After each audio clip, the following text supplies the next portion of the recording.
Hello friends, আমি Krishnakoli kitchen আজকে একটা নতুন রেসিপি নিয়ে চলে আসলাম। রেসিপিটার নাম হচ্ছে তেলাপিয়া। 4 পিস মাছ দেখতে পাচ্ছ, তার মধ্যে দিয়ে দিলাম নুন, আর এখন বাটা হলুদ দিয়ে দেবো। তার মধ্যে কিছুটা আমি সর্ষের তেল দিয়ে দেবো। দিয়ে ঠিক 1.5 চামচ মতন হলুদটা নিলাম, বাটা হলুদ, আর সর্ষের তেলটা দেওয়ার পরে ভালো করে মেখে নেব মাছটা। ভালো করে নুন হলুদ দিয়ে ভালো করে সর্ষের তেল দিয়ে ভালো করে মাছটা মেখে নিলে পর সুন্দর করে একটা ভাজলে পর টেস্ট হবে। খুব আমি ঘরে এই রেসিপিটা অনেকবার বানিয়েছি, খুবই ভালো লাগে খেতে।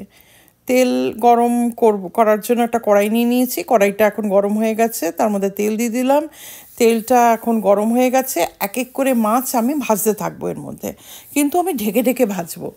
এ না যে অর্ধেকটা ভাজা হলো তারপরে হলো না, অর্ধেকটা কাঁচা রয়ে গেল, না, এটা একটু ডিপ ফ্রাই হবে আর একটু তেল বেশি লাগবে। তো এই দেখো, আমি 2 পিস দিয়ে দিলাম। দেওয়ার পরে আমি এখন ঢাকনা দিয়ে দেবো। তো মিডিয়াম আছে ভালো করে ফ্রাই করে নেব। আর এদিকে মশলা, আমি 1 মুঠো শুকনো লঙ্কা নিয়েছি, 1 চামচ জিরে, আর 3 ইঞ্চেস মতন আদা নিয়ে নিয়েছি। এটাকে ব্লেন্ড করে মশলাটা বানিয়ে ফেলবো, একটু জল দিয়ে ব্লেন্ড করে নেব। এখন আমি এক সাইড হয়ে গেছে দেখতে পাচ্ছ, তো আরেক উল্টে দিচ্ছি মাছগুলো দিয়ে কড়া করে ভাজবো, কিন্তু আঁচটা মিডিয়ামেই রাখবো। আঁচটাকে বাড়াবো না। আঁচটা বাড়িয়ে দিলে পরেই বেশি ওই হয়ে যাবে, কাঁচা যেন না রয়ে যায় ভেতর থেকে, তাই জন্য আমি ডিপ ফ্রাই করছি মাছগুলোকে। এখন ঢাকনা খুলে দেবো। ঢাকনা খুলে দিয়ে এক এক করে মাছ উঠিয়ে ফেলবো। উঠিয়ে নিয়ে আমার নেক্সট প্রসেসে চলে যাব। সমস্ত ভালো করে মাছগুলোকে, সবকটা মাছকে আমি ভেজে নেব, সবকটা মাছের পিস ভেজে নেব। আর ভেজে নেওয়ার পরে তোমাদেরকে দেখাচ্ছি কড়া করে কীরকম ভেজেছি 4 পিস মাছ। এই দেখো, আমি ভেজে ফেলেছি। এখন প্রিপারেশনে যাই। একটা ফ্রাইং প্যান নিয়েছি, একটু তেল দিয়েছি। তেলটা দেওয়ার পরে আমি এখন একটু নুন দিয়ে দিলাম, হালকা মতন 1.5 চামচ মতন নুন দিয়ে দিয়েছি। একটা তেজপাতা দিলাম। একটু তেলটা একটু গরম হোক, আর একটু সিনেমন স্টিক দিয়ে দিয়েছি। আর আমাদের গরম মশলা যে আছে, দারচিনি, লবঙ্গ, তো এগুলো সব দিয়ে দিয়েছি। একটু শুকনো লঙ্কা দিয়ে দিলাম,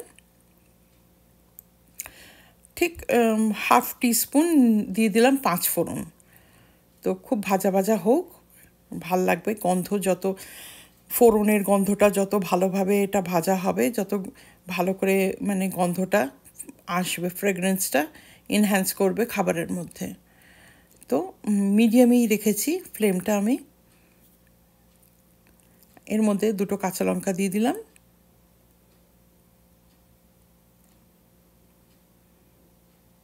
একটু ফ্রাই করার জন্য একটু হালকা, একটু কাঁচা লঙ্কাগুলো ফ্রাই হলে পর ভালো গন্ধ বেরোয়।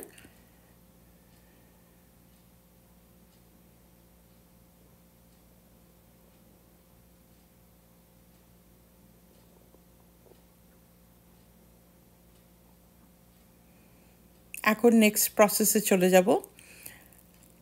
একটু পেঁয়াজ কুচি দিলাম, অল্প করে, খুব অল্প করে একটু পেঁয়াজ কুচি দিলাম। পেঁয়াজটা একটু লাল লাল করে ভাজা ভাজা হবে, আর খুব ছোট ছোট করে কুচোতে হবে পেঁয়াজটা। তো যখন পেঁয়াজটা ভালো করে ভাজা ভাজা হচ্ছে, আমি ওদিকে ব্লেন্ডারে মশলাটা বেটে নিলাম। ব্লেন্ডার চালিয়ে ভালো করে মিহি করে মশলাটা বেটে নিলাম। বেটে নিয়ে আমি এখন আস্তে করে মিলিয়ে দেবো, গায়ে যেন ছিটে না আসে। সাবধানে, তোমরাও যখন রান্না করবে খুব সাবধানে করবে। কোনো তেলের মধ্যে যখনই জলওয়ালা মশলা যদি দাও, হঠাৎ করে দিলে পুরো গায়ে তেলটা ছিটে আসে, তো আস্তে করে দেবে। এই দেখো, আমি এখানে কাশ্মীরি লাল লঙ্কার গুঁড়ো দিয়ে দিলাম। নিজেদের মতন দিয়েও আমি 1/2 টিস্পুন দিয়েছি, তোমরা দিও যতটুকু তোমাদের ভালো লাগে, কালার আসার জন্য দিলাম।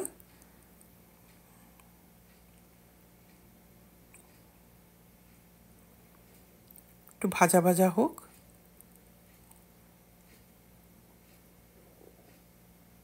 এই যে মশলাটা বেটে রেখেছি এটা দিয়ে দিলাম ব্লেন্ডার থেকে।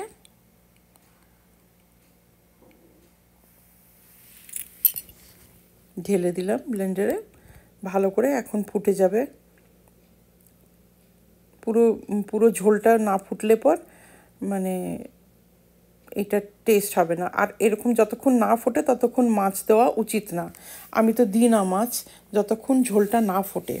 ঝোলটা ভালো করে ফুটে যাবে। এখন এর মধ্যে একটু হলুদ দিলাম, বাটা হলুদ দিয়েছি 1.5 চামচ মতন দিলাম বাটা হলুদ। আর খুব টেস্টি হয় বাটা হলুদের রান্না।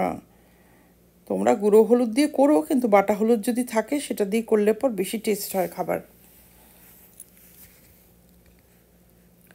এখন ভালো করে ঝোলটাকে, হ্যাঁ আমি ফ্লেমটাকে কিন্তু মিডিয়ামে রেখেছি, একদম হাইতে দিইনি, কেন মশলা হাইতে দিলে পর পুড়ে যেতে পারে। ভালো করে এখন এই দেখো আমি একটু এর ভেতরে নুন দিয়ে দিলাম, বাকি নুনটা যতটা লাগবে।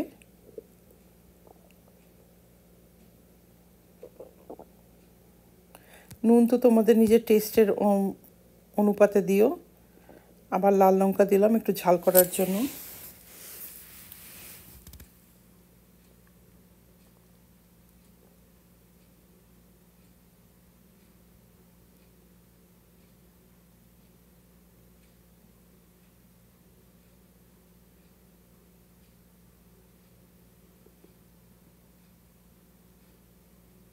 এখন ওই ব্লেন্ডারে একটুখানি ধুয়ে যতটুকু জল বেরিয়েছে সেটা আমি দিয়ে দিলাম অল্প করে। এখন ভালো করে ঝোলটা ফুটবে।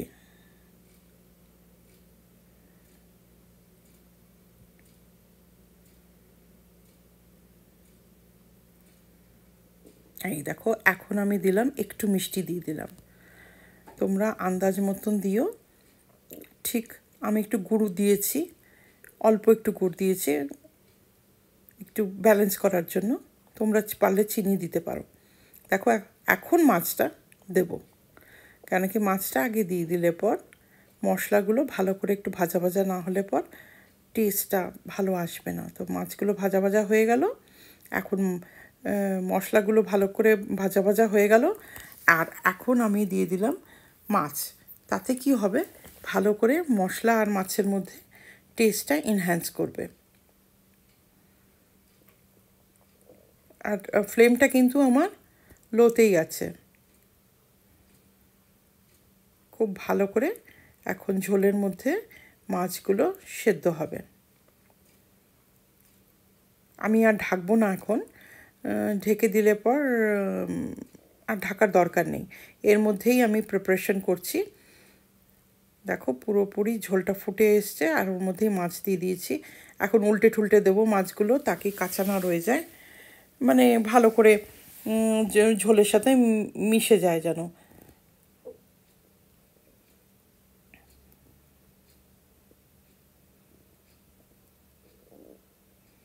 উল্টে দেবো এখন মাছ।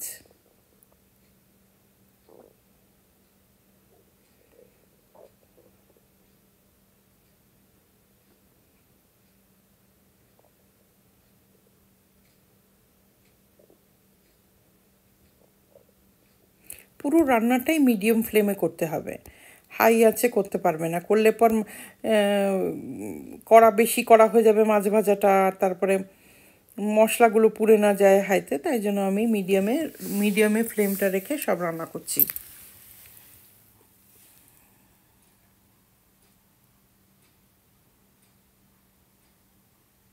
একটু ঢেকে দিলাম 2-4 মিনিটের জন্য, একটু খুলে দিলাম। খুলে দিয়ে দেখো কতটা মানে ঝোলটা পুরো শুকিয়ে এসছে, তেল তেলে হয়ে গেছে। রেসিপিটা তো তেলাপিয়া একদম। এই যে ঘি দিয়ে দিলাম, তোমরা একটুখানি 1-2 চামচ গাওয়া ঘি দিতে পারো, না দিলে পর একটা ভালো গন্ধ বেরোবে না। ঘি গরম মশলা তো আগেই দিয়ে দিয়েছিলাম, আর ঘিটা এখন দিলাম, তাতে কি হবে এখন দারুণ একটা গন্ধ বেরোবে।